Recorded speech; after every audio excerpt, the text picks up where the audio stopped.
Well, good morning, everyone. I hope your day is off to a great start. I know mine is. This morning, we're going to be in Job, chapters 35 and 36. And there's not a tremendous amount of varying lessons, it would seem, that you could learn from Job.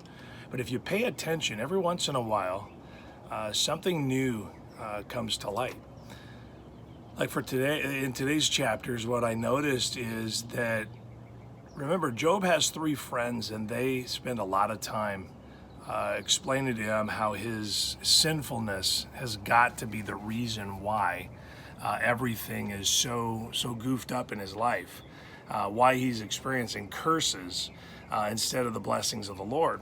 And what's interesting about that is that most people do this. We live in the short version of life. We live within the context of what happens here on this earth, and we live within the moment instead of the big picture.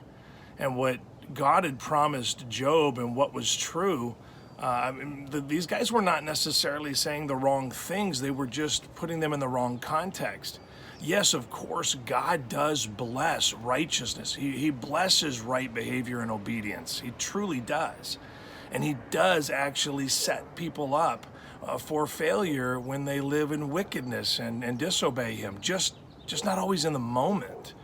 And so Job had to hold fast in his faith through a very difficult season, knowing that God would eventually come through with what was true.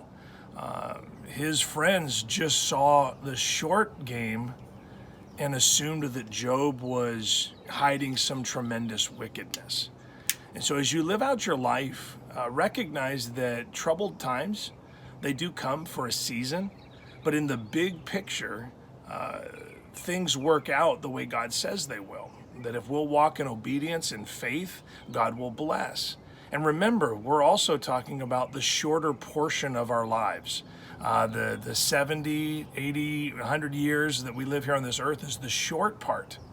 Eternity is where the real blessings kick in. In fact, Jesus even taught that man, I'll bless you here on this earth, even though you're going to have to go through persecution at times. You're going to be blessed, but way more blessed in eternal life.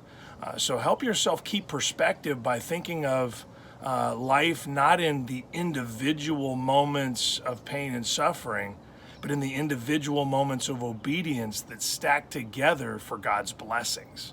Yes, of course, there are people out there that live in wickedness that seem that they're totally blessed.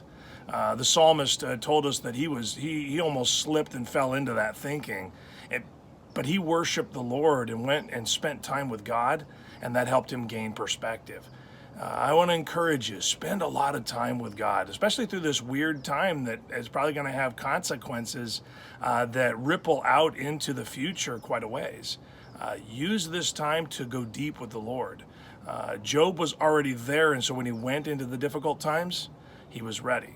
So I hope that you're encouraged this morning to spend some incredible time with God, and that incredible time with God would help you gain perspective on the circumstances of your life right now. And so enjoy a blessed day.